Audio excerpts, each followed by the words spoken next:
रामायण में आपने एक उल्लेख देखा होगा जिसमें लिखा है, जो आप लंका कांड पढ़ेंगे उसमें स्पष्ट लिखा हुआ है कि भगवान लक्ष्मण जी को जब शक्ति बाण लगा था तो उन्हें बचाने के लिए हनुमान जी महाराज संजीवनी बूटी नामक औषधि लेकर के आए थे जी।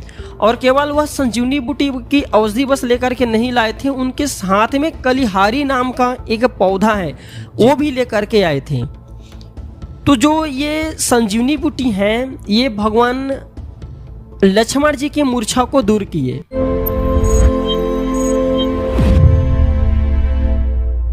नमस्कार दोस्तों, स्वागत है आप सभी लोगों का हमारे चैनल के एक नए और फ्रेश वीडियो में। दोस्तों, हमारे चैनल में एक सीरीज चल रहा है सवाल और जवाब। आप हमसे सवाल करेंगे और हम आप लोगों को इसके वीडियो बना करके आप लोगों को साझा करेंगे। तो पहला जो कमेंट आया है वह है दीपिन कुमार का। ये बिहार से बिलोंग करते हैं। ये गुरुजी से पूछते हैं कि कौन सा ऐसा चमत्कारिक पौधा है जिसका प्रयोग करके मानव अपने कायाकल्प कर सकते हैं और इससे धन प्राप्ति कर सकते हैं। तो चलिए जानते हैं गुरुजी के माध्यम से। जी ये दीपिन कुमार बिहार से हैं। बहुत सुंदर प्रश्न किए हैं कि कोई ऐसा चमत्कारी पौधा के बारे में जानना चाहते हैं जो मानव उपयोगी हो जी, जिससे शरीर की कायाकल्प हो। तो हमने अपने चैनल प्राचीन ज्ञान में बहुत सारे पेड़ पौधे की दुर्लभ प्रयोग ऑलरेडी ही बता चुके हैं जी। दोस्तों, हमारे चैनल में अब एक नया सीरीज शुरू हो चुका है। अब हमारे चैनल प्राचीन ज्ञान में कमेंट सेक्शन के जरिए वीडियो में पूछे गए 5 सवाल की एक फ्रेश वीडियो बनाकर जानकारी बताई जाती है। अगर किसी जानकारी से आप असंतुष्ट हैं तो वीडियो के नीचे कमेंट सेक्शन में कमेंट करके सवाल पूछ सकते हैं। केवल एक दिन में 5 लोगों की कमेंट की वीडियो बनाई जाएगी। तो ऐसे सुनहरे अवसर न जाने दें। जो इस वीडियो को ज्यादा शेयर करेगा उसके कमेंट का जवाब पहले बताया जाएगा।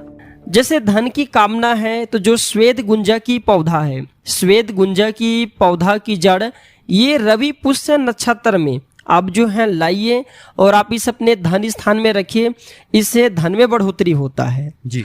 अपराजिता नाम की एक पौधा है जी। जैसे आप राजनीतिक क्षेत्र में आगे जाना चाहते हैं या फिर कोई शत्रु आपको परेशान करते हैं, वो जड़ आप अपने घर के पूजन स्थान में रखिए, आप हमेशा अपराजित रहेंगे जी। सहदेवी नाम का एक पौधा है, जो ये सहदेवी नाम का पौधा है इसे सभी प्रकार के पौधों का देवी कहा जाता है। अनेक इसके हमने दुर्लभ प्रयोग स्वयं अपने जीवन में देखे हैं। जैसे किसी को अनिद्रा है तो छोटे से इसके जड़ आप ले आइए और तकिए के नीचे में रख करके सोए, बहुत जल्दी नींद आते हैं, गहरी नींद आते हैं जी। और अगर कमर में कोई जैसे माता बहनें जिनकी डिलीवरी हो रही है, अगर वो बांधते तो सुगमता पूर्वक उनके बच्चे बहुत ही जल्दी गर्भ से बाहर निकल जाते हैं।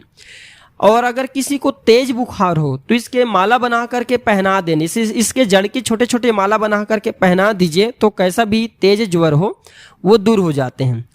और ये कायाकल्प करने का काम करते हैं। कायाकल्प कैसे करते हैं? जैसे कि अगर कोई गंभीर बीमारी से परेशान है और वो बीमारी ठीक नहीं हो पा रहे हैं तो इसकी मदद से वो बीमारी भी ठीक किए जा सकते हैं। एक बड़े में वीडियो बनाया हूँ अपने चैनल में, सहदेवी का दुर्लभ प्रयोग प्राचीन ज्ञान लिख करके सर्च करके देख सकते हैं जी। और इसके बाद है लाजवंती का पौधा, जिसे हम लज्जू बोलते हैं जी। ये पौधा और ज्यादा चमत्कारिक शक्ति से भरे होते हैं जी। कैसे, मैं बता देता हूँ। जो लाजवंती का जड़ होता है, कैसा भी खांसी हो है ना, जैसे कि काली खांसी होता है, कुकुर खांसी होता है, खांसी के अनेकों नाम हैं और खांसी जब गंभीर होती है तो टीबी का रूप धारण कर लेते हैं। तो खांसी को दूर करने के लिए लाजवंती के छोटे से जड़ को अगर गला में पहना जाए, ताबीज बना करके या साधारण कपड़े में बांध करके धारण किया जाए तो खांसी को यह तत्काल दूर करता है। और लाजवंती अगर इसके जड़ आप अपने घर में रखते हैं तो घर को निगेटिविटी, टोने, जादू, भूत प्रेत, नकारात्मक शक्ति इससे बचाने का काम करते हैं। तो ये जानकारी आपके लिए था दीपिन जी। दूसरा जो क्वेश्चन है ये रमेश वर्मा जी करते हैं। ये झारखंड से बिलोंग करते हैं। ये गुरुजी से पूछना चाहते हैं क्या पेड़ पौधे दुर्लभ चमत्कारिक प्रयोग से परिपूर्ण होते हैं और पेड़ पौधे के कुछ पुराने प्रमाणित जानकारी बताएं। जी, बहुत सुंदर प्रश्न किए हैं रमेश वर्मा जी झारखंड से, जो कि मेरा नज़दीकी ही राज्य है। बहुत सुंदर प्रश्न किए हैं, प्रमाणित जानकारी ये जानना चाहते हैं। तो आप हमारे शास्त्र जो रामायण है, रामायण में आपने एक उल्लेख देखा होगा जी। जिसमें लिखा है, जो आप लंका कांड पढ़ेंगे उसमें स्पष्ट लिखा हुआ है कि भगवान लक्ष्मण जी को जी जब शक्ति बाण लगा था तो उन्हें बचाने के लिए हनुमान जी महाराज संजीवनी बूटी नामक औषधि लेकर के आए थे जी और केवल वह संजीवनी बूटी की औषधि बस लेकर के नहीं लाए थे, उनके साथ में कलिहारी नाम का एक पौधा है वो भी लेकर के आए थे। तो जो ये संजीवनी बूटी है ये भगवान लक्ष्मण जी की मूर्छा को दूर किए, जी जो बेहोश था उन्हें होश में लाए। और जो एक कलिहारी नाम का पौधा है जी। ये उनके घाव को केवल लगाने से 4 घंटे में भर दिए। तो आज भी ऐसे पेड़ पौधे हैं, इनके दुर्लभ प्रयोग हैं जो चमत्कारिक शक्तियों से भरे हैं, लेकिन हम सब अब ये आधुनिक युग में जो औद्योगिक क्रांति आ जाने के कारण इनके प्रयोग को भूलते जा रहे हैं। लेकिन हमें पेड़ पौधे के प्रयोग को भूलना नहीं चाहिए। रमेश वर्मा जी, आपने बहुत ही सुंदर प्रश्न हमसे पूछे हैं। जी। तीसरा जो है सुरेखा जी है, ये गुरु जी से प्रश्न करना चाहती है, गरीबी समाप्त करने के लिए कोई दिव्य चमत्कारिक जड़ी बूटी के बारे में बताएं। तो गुरु जी कृपया सुरेखा जी की इस क्वेश्चन का अच्छे से जवाब दें। सुरेखा जी बहुत सुंदर प्रश्न पूछे हैं, गरीबी समाप्त करने वाला कोई दिव्य जड़ी। जी।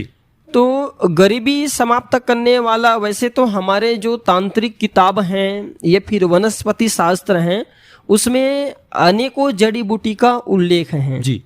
जैसे अभी मैं वीडियो के प्रारंभ में जब दीपिन कुमार जी क्वेश्चन की तो उसमें बताया था कि जो श्वेत गुंजा की जड़ है ये रवि पुष्य नक्षत्र में ला करके अगर इनको घर में रखा जाए तो ये धन की बढ़ोतरी करता है। जी।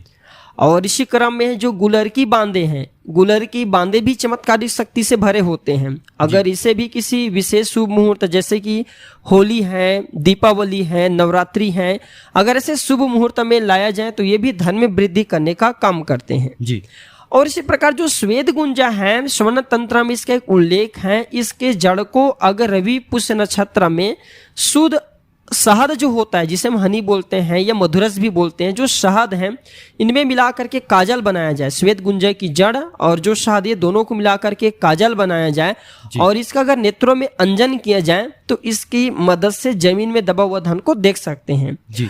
गरीबी दूर करना चाहते हैं तो पेड़ पौधे की एक मदद और ले सकते हैं। कई जगह पर यह भी उल्लेख है कि पूर्णिमा के दिन अगर गुलर की जो फल है इसे लाया जाए और हर एक पूर्णिमा के दिन इसे लाते हैं और अमावस्या के दिन इसे जल में विसर्जित कर देते हैं तो 1 साल ऐसा करने से ऐसा माना जाता है कि जो गुलर की पौधा है इसमें भगवान नरसिंह और माता जो लक्ष्मी जी है साक्षात विराजमान रहते हैं। तो इससे गरीबी दूर होता है। गुरुजी चौथा जो क्वेश्चन किए हैं ये भुवनेश्वर प्रसाद जी हैं जो यूपी से बिलोंग करते हैं। ये आपसे क्वेश्चन कर रहे हैं कि घर के बाहर क्या पानी रखना चाहिए। बहुत सुंदर प्रश्न किए भुवनेश्वर जी। जी। घर के बाहर पानी रखना चाहिए। जी। बिल्कुल घर के बाहर पानी रखना चाहिए। अब घर के बाहर पानी क्यों रखना चाहिए भैया? ऐसे हैं कि अगर आप कहीं से घूम करके आ रहे हैं तो आपको पता नहीं कि आपके साथ में कौन सी शक्ति आ जाती है, क्योंकि ये संसार में जैसे हम मानव हैं तो भूत प्रेत भी यहाँ पे विद्यमान है। जैसे जहाँ पे सकारात्मक ऊर्जा है तो वहाँ पे नकारात्मक ऊर्जा रहेंगे, पुण्य है तो पाप है। वैसे ही जो सकारात्मक शक्ति है तो नकारात्मक शक्ति है। तो कहीं आप कहीं घूमने चले गए हैं तो नकारात्मक शक्ति तो नग्न आंखों से दिखाई नहीं देते, तो ये सारे शक्ति साथ में आ जाते हैं, या शरीर की सुगंध से, कपड़े की सुगंध से, पहनावट से, सारे चीजों से आकर्षित होता है। और घर के अगर आप मुख्य द्वार पे पानी रखें, पानी छिड़क के घर में प्रवेश करते हैं तो एक वरुण देव अपने सैनिकों से, जैसे आप पानी अपने शरीर पे छिड़क करके अंदर जाते हैं, अगर आपके शरीर में थोड़ा सा भी पानी के बूंद पड़ जाए, अगर ये नकारात्मक शक्ति आपको टच करने की कोशिश करे, आपके घर में जाने की कोशिश करें, तो वरुण देव अपने को इन्हें पिटवाते हैं। तो इसलिए घर के जो बाहर है वहां पानी अवश्य रखना चाहिए। दूसरी बात, ये नकारात्मक शक्ति को भगाने के साथ साथ दोस्तों, अगर आप कहीं से घूम करके आ रहे हैं तो हमारे पैरों में शनि राहु केतु का स्थान माना जाता है, पानी छिड़कने से शांत हो जाते हैं, फिर आप घर में प्रवेश कर सकते हैं।